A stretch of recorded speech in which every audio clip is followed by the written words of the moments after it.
Graça e paz, queridos alunos. Essa é a nossa terceira aula dessa semana. Eu procurarei fazê-la um pouquinho mais tranquila, um pouco menor, porque vocês realmente tiveram uma aula bastante longa ontem, né? Essa aula, queridos, é sobre o monasticismo no Oriente e no Ocidente. Há uma diferença entre eles. Ele inicia no Oriente, depois passa para o Ocidente, mas com algumas características que divergem um pouquinho, tá? E além disso, nós vamos começar a falar sobre outras questões que serão mais ligadas ao problema cristológico, tá? O jovinianismo e o pelagianismo, e depois, quando entrarmos na primeira aula da semana que vem, nós vamos falar da queda do Império Romano, das invasões bárbaras. Nós entraremos na Idade Média, num período bastante difícil, que vai pegar aproximadamente os séculos V ao VIII, né?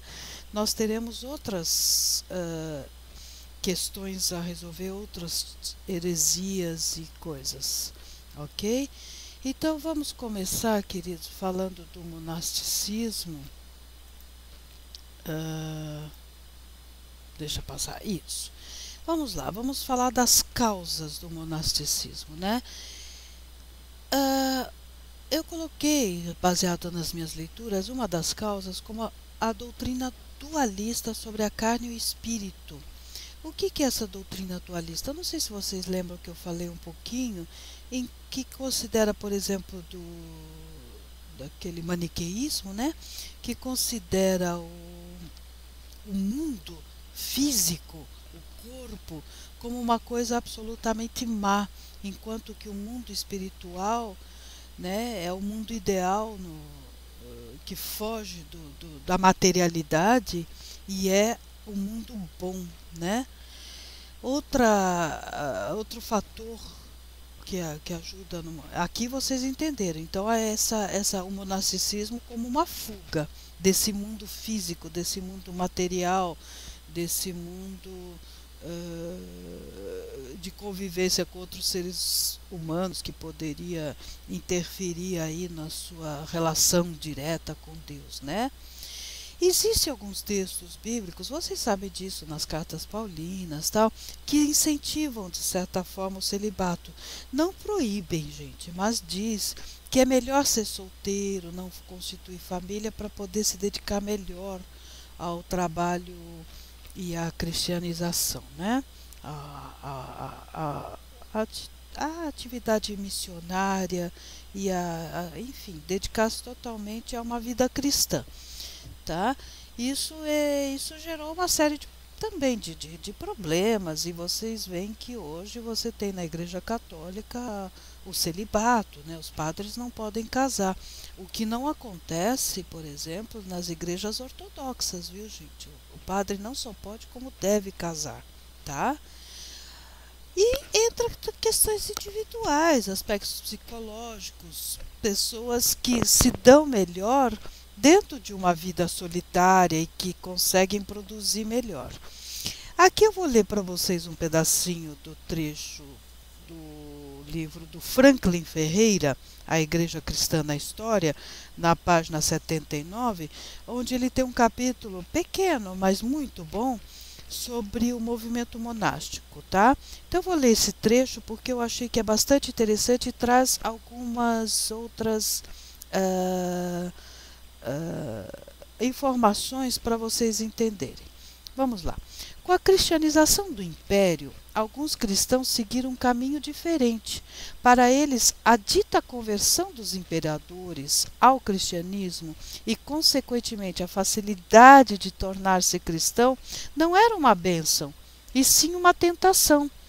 Percebem? Eles entendem que a partir do momento que os imperadores começaram a se converter, isso poderia ser um problema e não uma solução.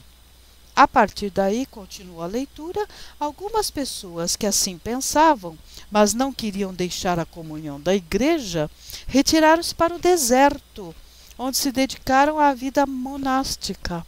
Isso aconteceu de tal forma que o século IV foi marcado por um grande êxodo de cristãos para os desertos do Egito e da Síria. Olha que interessante, gente. E essas pessoas passaram a ser conhecidas como anacoretas ou eremitas. É sinônimo, gente, tá? São pessoas que vivem numa solidão quase absoluta, tá? Ao contrário de uma vida num mosteiro, uma vida monástica dentro de uma ordem, a partir daí surgirão as ordens, né, beneditina, nós vamos ver isso. Eles são muito mais solitários, eles não têm nenhum momento de comunhão e de vivência em grupo, tá? O Antão, que alguns chamam de Antônio, né?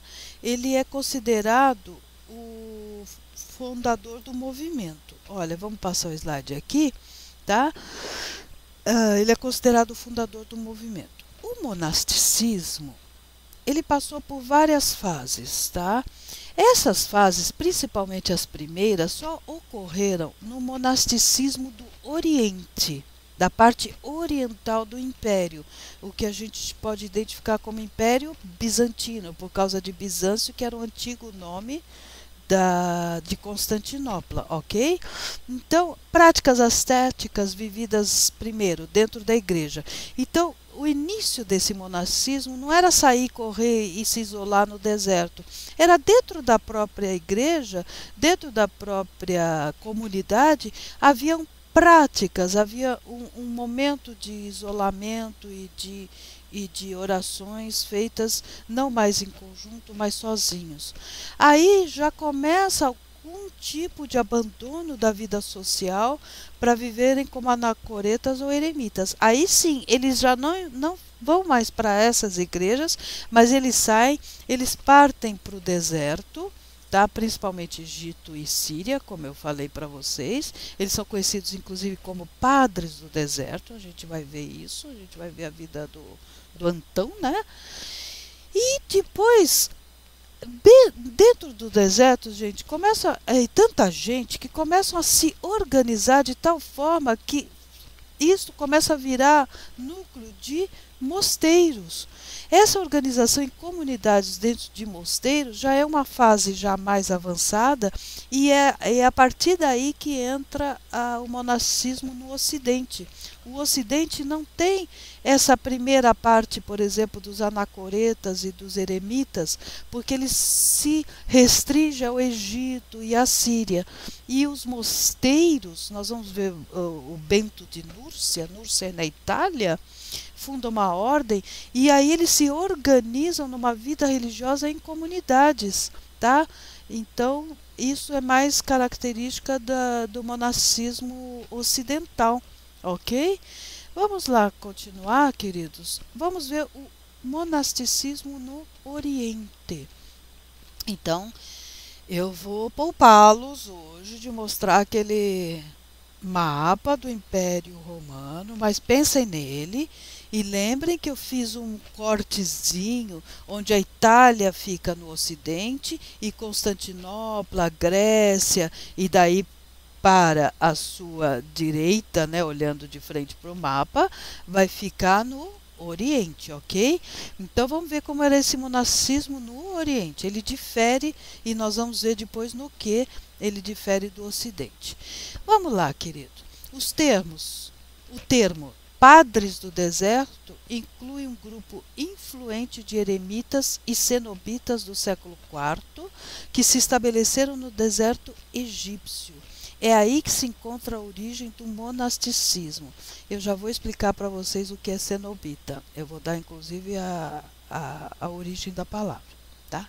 A vida de Antão foi relatada por Atanásio de Alexandria na Vita Antoni, ou seja, em latim, Vida de Antônio, por volta do ano 360. Segundo o Atanásio, Antão teria nascido em 251 na Tebaida, no Alto Egito, e falecido em 356, portanto com 105 anos de idade. Daqui a pouco eu vou ler um trecho para vocês sobre a vida dele, mas antes a gente termina esse slide. Ele era um cristão fervoroso, tá? Que com cerca de 20 anos tomou o evangelho à letra e distribuiu todos os seus bens pelos pobres, partindo em seguida, não de seguida, né, para viver no deserto, tá? Eu vou ler aqui num outro livro, que é o do Jonathan Hill, na página, deixa eu ver que página é, 86, ele tem aqui um trecho sobre o Antônio do Egito, ou Antão. Os católicos chamam de Santo Antão, tá? A primeira figura-chave desse movimento foi Antônio do Egito, também conhecida por Antão. Ele era um egípcio rico e jovem, mas proveniente do campo e não da cidade de Alexandria. Evidentemente, no fim do século III depois de Cristo, o cristianismo estava se espalhando das grandes cidades também para as áreas rurais. Antônio não falava grego e sim copta. Copta é uma língua lá do Egito, viu, gente? Uma das línguas, tá? A língua desses egípcios da zona rural. E aparentemente visitou Alexandria somente 2 vezes em toda a sua longa vida. Uma vez ouviu um sermão sobre o mandamento de vender seus pertences e dar dinheiro aos pobres. Antônio fez exatamente isso e deixou seu vilarejo para viver por si mesmo. Primeiramente passou 15 anos vivendo entre tumbas, mas achou que não era o bastante e mudou-se para um forte abandonado no meio do deserto, onde viveu de sobras que simpatizantes jogavam para ele sobre os muros. O que Antônio estava tentando fazer? Ele queria fugir do ambiente da sociedade e ficar a sós com Deus.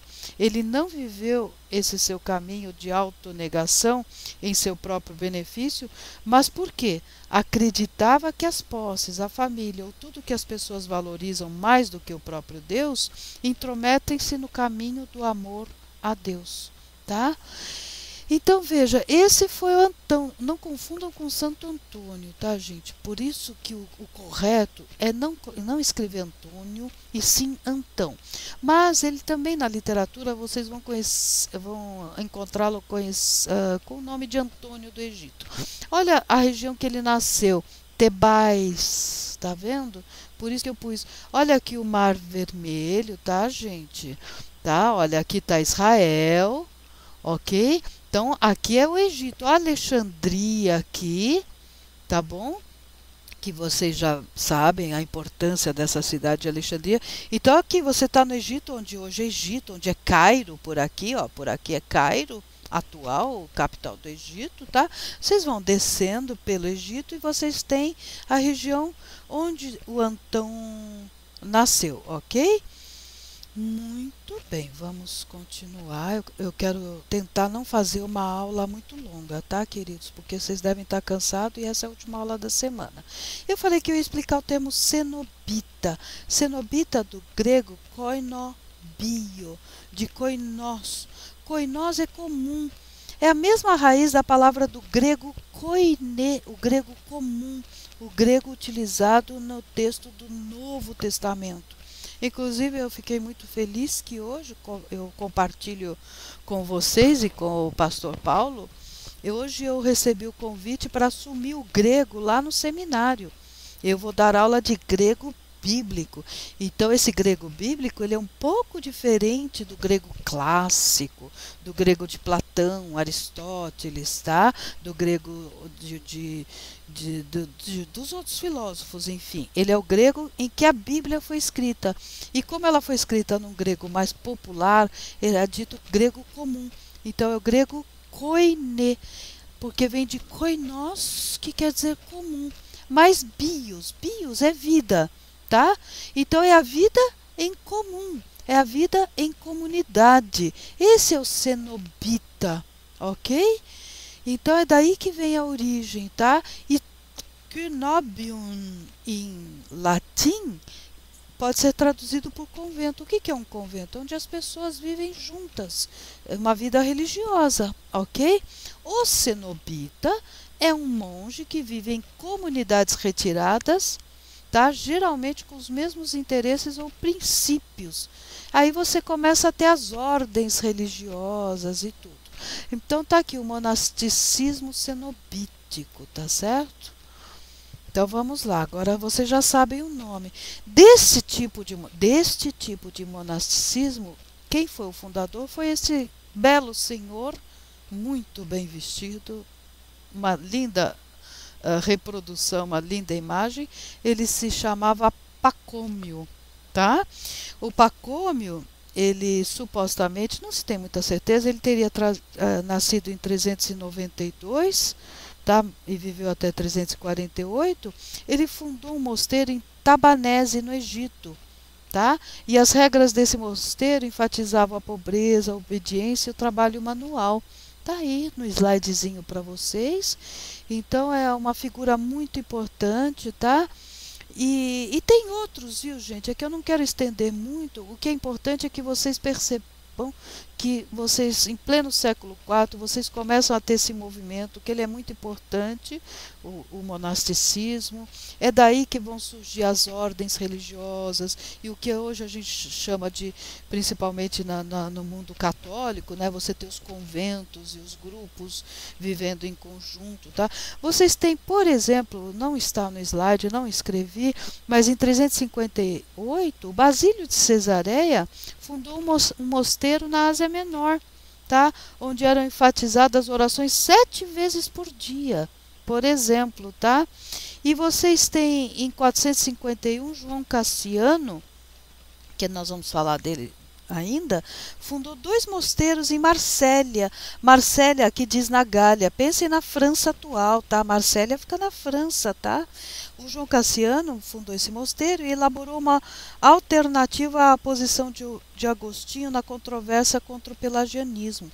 Nós vamos falar isso, nós vamos falar daqui a pouco do pelagianismo e vamos falar do João Cassiano, tá? E em 529, nós já vamos ver já, Bento de Núrcia, tá, escreveu uma regra e fundou na Itália um mosteiro, ok? Então você tem vários movimentos nesse sentido e vários lugares espalhados tanto pelo Oriente quanto pelo Ocidente de fundadores, de líderes que vão fundando as suas próprias comunidades religiosas. Olha aqui o Pacômios, olha onde ele fundou, em Tabenense, está aqui. Eu pus esse mapa que eu achei na internet, que eu achei muito bom, porque aqui vocês veem o Alexandria. Lembra que eu disse para vocês, vão descendo? Olha aqui onde o Antão, ou Antônio, mas é melhor que vocês acostumem a falar Antão, nasceu, a região que ele nasceu, que é a mesma aonde o Pacômios, tá? O Pacômio fundou o seu mosteiro, sua ordem nesse local chamado Tabenese. E aqui, ó, tá um bracinho do Mar Vermelho, ó, tá vendo? Ó, o deserto do Sinai, que isso é, pelo menos o nome para vocês, pelo Antigo Testamento, é uma coisa que não é novidade, o deserto do Sinai, ok? Muito bem, queridos, vamos dar prosseguimento. Agora o monasticismo no Ocidente, tá? No Ocidente, gente, você já tem uma diferença, não passa por aquelas fases iniciais, ele já começa com uma vida comunal, ele enfatiza a devoção como aspectos práticos da vida, tá? E no caso do monasticismo ocidental, aceita-se o Atanásio como o introdutor desse movimento. Em alguns livros se fala também que João Cassiano é considerado um dos fundadores. Então depende do autor que vocês pegarem. Eu acho mais honesto dizer que os dois são fundadores, os dois estão dentro mais ou menos da mesma visão e quase que contemporâneos, digamos, né? Então é interessante vocês verem isso, que não tem problema se vocês pregarem um autor ou outro, vocês terem Atanásio ou mesmo João Cassiano, ok? Vamos lá, queridos. O maior líder do monasticismo ocidental foi Bento de Núrcia. Prestem atenção. O Bento de Núrcia nasceu por volta de 480 e viveu até 543. Olha, nós já estamos aqui em pleno século V.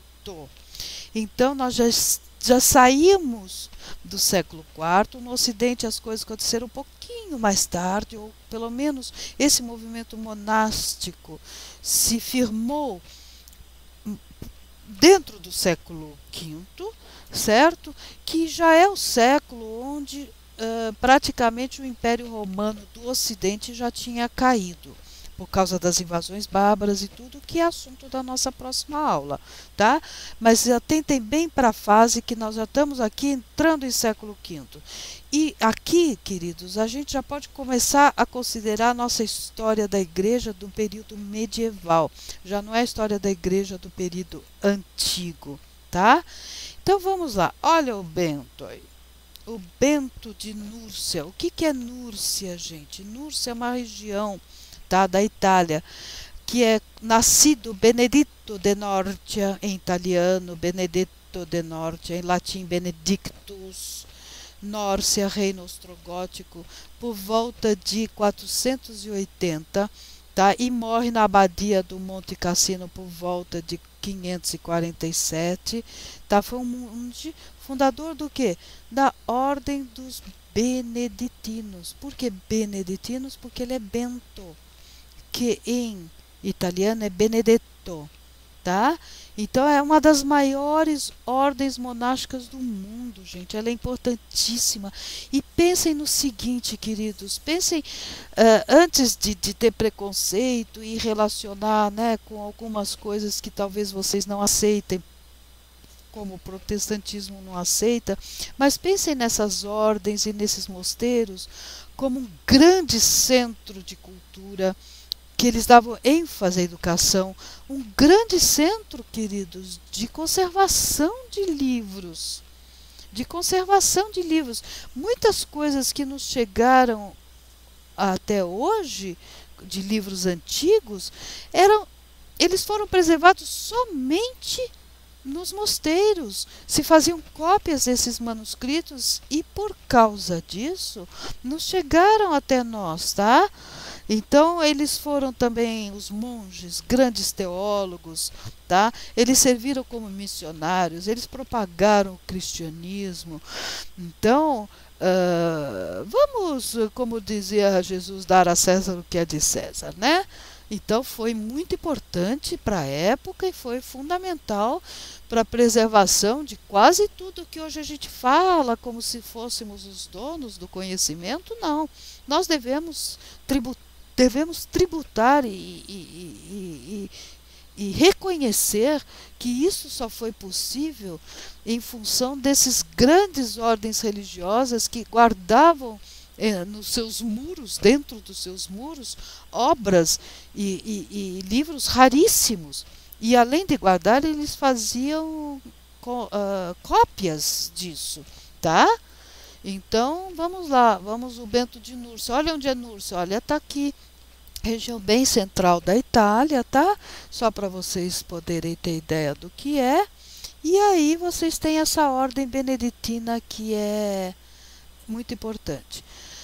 O monasticismo criou também alguns conflitos, queridos. O joviano, e que nós vamos falar de jovinianismo, que está lá no nome da aula de vocês, o joviniano, ele teve uma disputa intelectual com o grande Jerônimo, né? Mas o que aconteceu com ele? Vamos lá. Ele viveu em Roma no fim do século IV, tá? Foi monge, mas ao contrário de todos que estavam correndo por uma vida monástica, de abstinência sexual, de grande rigor na sua forma de viver e de agir no dia a dia, ele, o joviniano, interrompeu esse estilo de vida e tornou-se um forte crítico das práticas ascéticas. Então, o joviniano, não satisfeito em abandonar uma vida ascética, monástica, cenobítica, agora eu posso falar todas essas palavras que para vocês já não é nenhum problema, ele, pelo contrário, ele começou a atuar, a legislar, a propagar a ideia de que a prática ascética era prejudicial e que, mais do que prejudicial, não levaria a nada, não levaria ao encontro com Deus. A ponto dele pregar, por exemplo, que a vida virginal não era melhor que a vida de casado. e que jejuar não era preferível a se alimentar. Todos seriam recompensados da mesma maneira, independente do estilo que tivessem de vida, tá? E ele foi combatido pelo nosso grande Jerônimo. E lá no fim, como vocês já podem imaginar, foi Jerônimo que venceu a posição dele, em que ele enfatizava a virgindade de Maria, exaltava o estado virginal, dando mesmo a entender que o sexo era intrinsecamente mau. Aí Joviniano foi condenado por um sínodo em Roma. Sínodo é menor do que um concílio, tá, gente? No ano de 390, e a posição de Jerônimo, de forma mais atenuada, prevaleceu. O que aconteceu, gente? O Jerônimo, assim, talvez até no afã de combater as ideias de Joviniano, porque o Joviniano estava pregando aí uma vida bastante livre e tudo, ele exagerava nas suas posições a ponto de dizer que não se devia nem ter uma vida, se casar, ter vida sexual, jejuar, que não devia, sabe, que devia, aliás, desculpa, gente, eu me confundi, acho que no que eu falei agora, não registrei muito o que eu falei, mas vou repetir.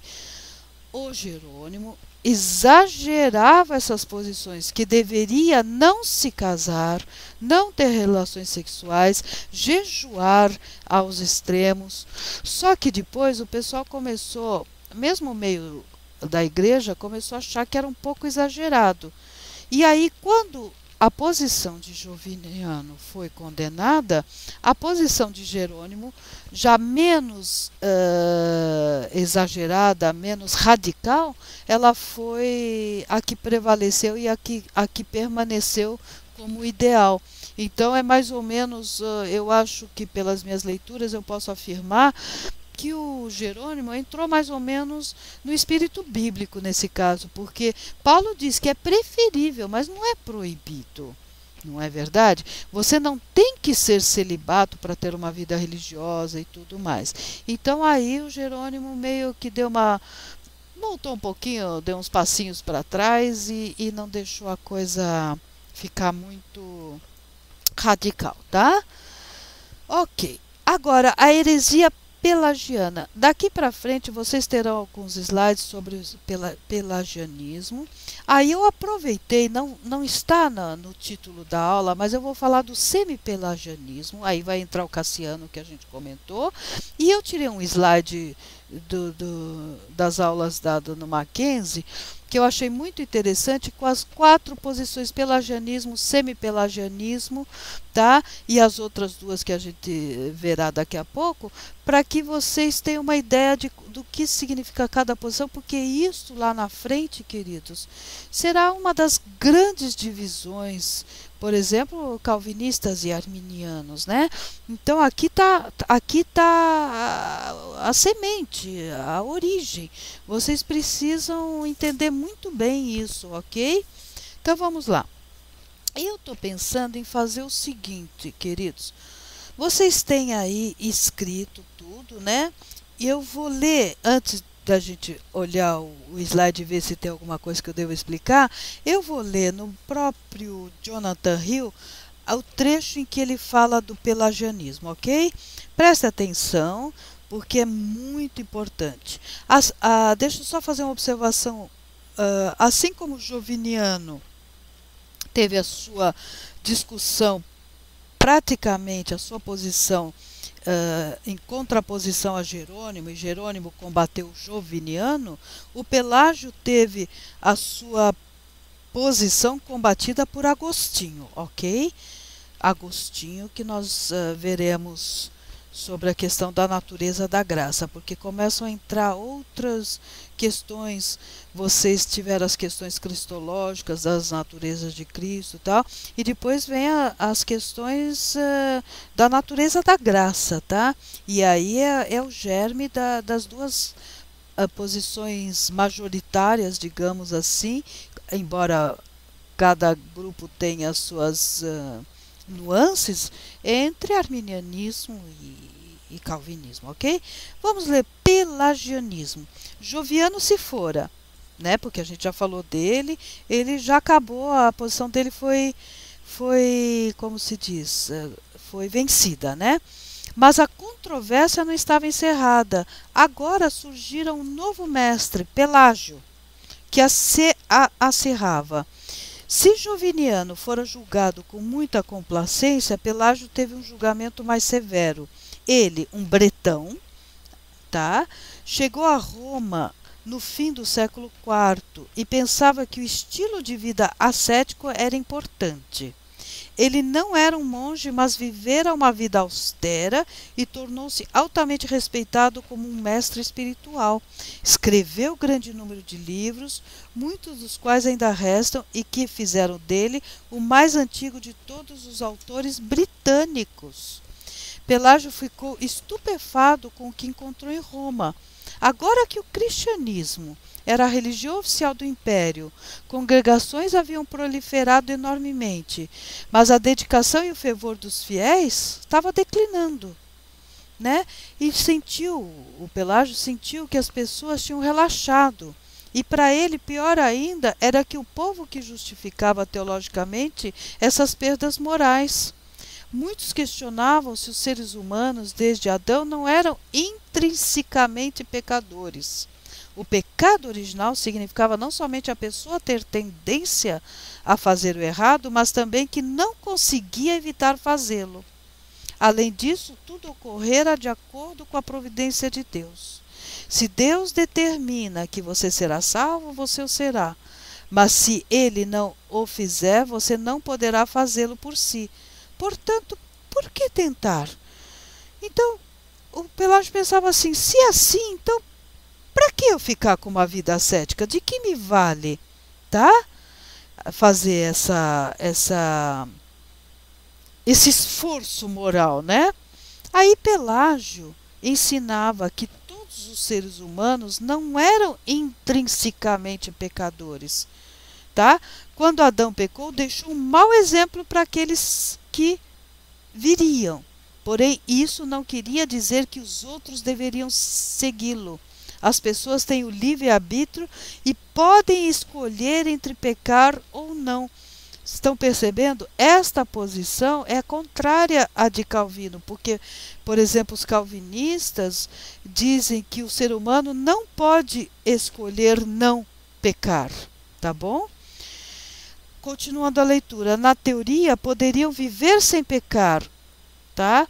Pois Jesus disse em Mateus, sede perfeitos, e ele acreditava, o Pelágio, que Jesus não diria isso se não fosse possível ser perfeito. Pelágio, entretanto, enfatizou a responsabilidade das pessoas em viverem corretamente. Ele sentia que viver uma vida mundana era incompatível com o cristianismo verdadeiro. Os cristãos eram chamados a viver de maneira diferente, separadamente. Em outras palavras, Pelágio aprovava o estilo de vida dos padres do deserto e entendia que todos os cristãos deveriam seguir essa maneira como exemplo, tá? Ok. Pelágio deixou Roma após ela ter sido saqueada pelos bárbaros em 410, nós veremos isso, e viajou por todo o império. Ele e Agostinho, olha o Agostinho aí, escreveram livros atacando-se mutuamente, nos quais questionavam a natureza da graça. Preste atenção nessa frase agora, gente. Ela é o centro da diferença de posição entre os dois. Pelágio dizia ser que a graça externa à pessoa. A graça de Deus consistia em dar-nos livre-arbítrio e os bons exemplos de Cristo.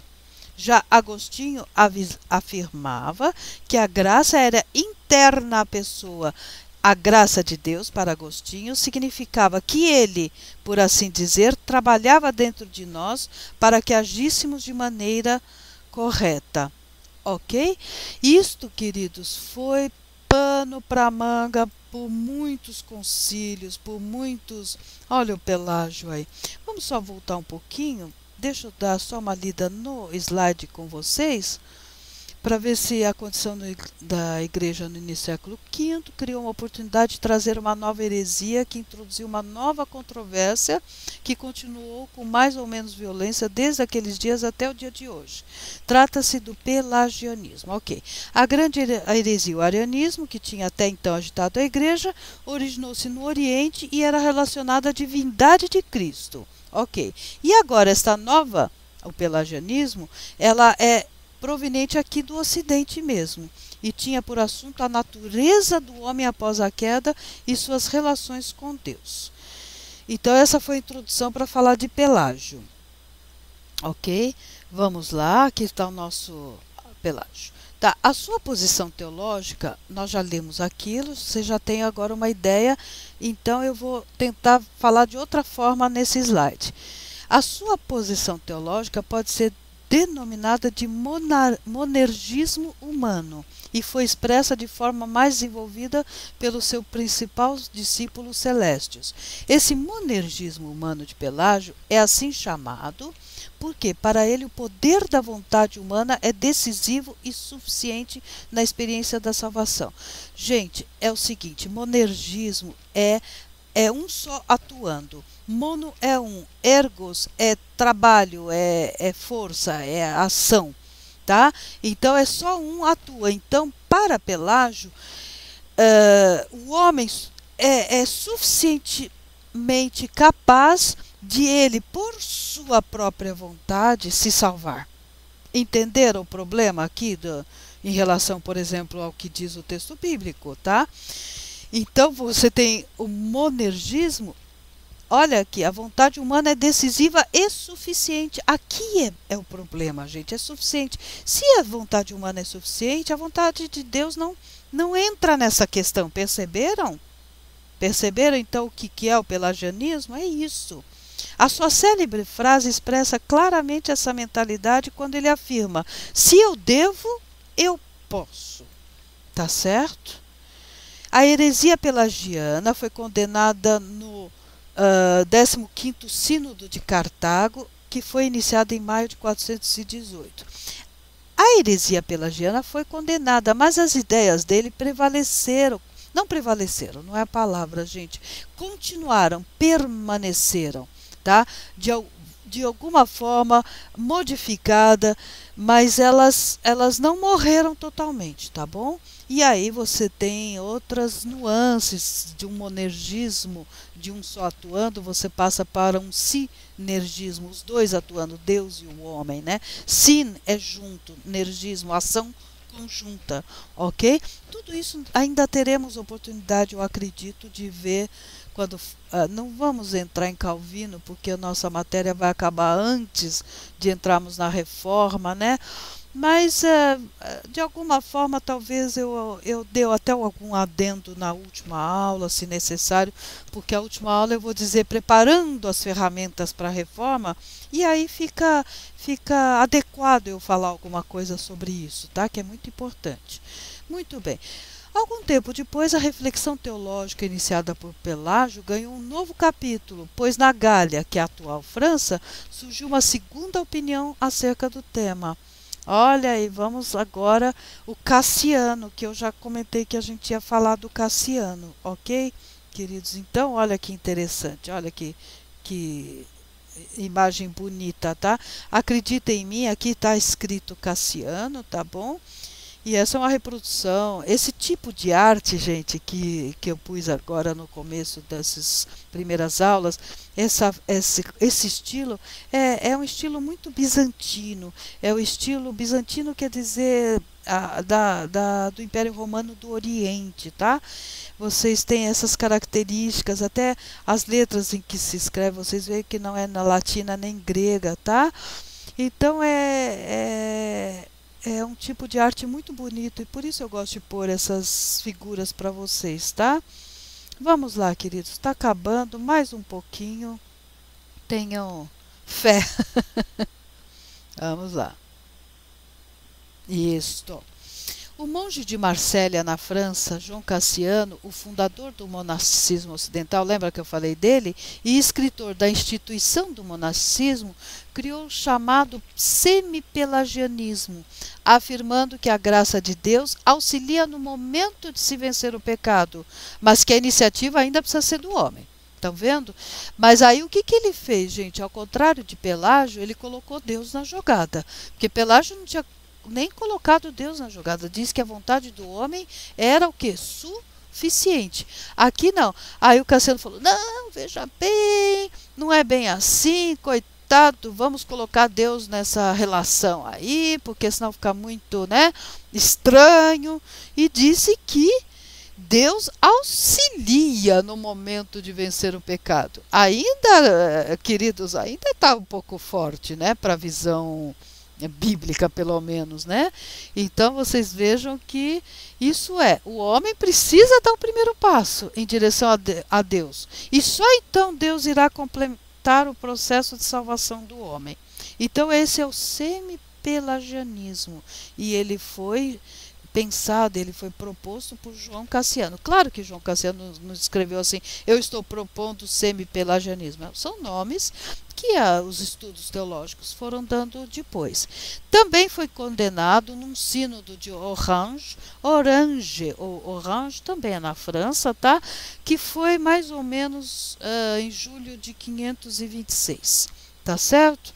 Então, são coisas que vocês precisam saber, porque são posições que você tem nuances. Esta slide eu peguei, ele foi preparado, se não me engano, pelo próprio Franklin Ferreira, que é do Mackenzie, e eu achei, deixa eu só tirar isso daqui por enquanto, deixa eu ver o que é melhor. Aqui, isso.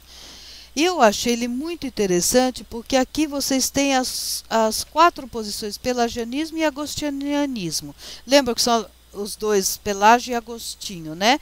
E semi-pelagianismo e semi-agostinianismo, que nós não chegamos a falar, mas que vocês aqui pelo slide vão ter uma certa ideia do que aconteceu. E essas 4 posições, elas de certa forma, elas conviveram e disputaram e se entrelaçaram ao longo dos séculos dentro das visões teológicas da salvação do homem e da graça ao longo da história da igreja. Então isso aqui é fundacional, é muito importante que vocês saibam bem isso, porque daí qualquer discussão que advier de uma dessas posições, vocês vão ter já na cabecinha de vocês o contraste com as outras, ok?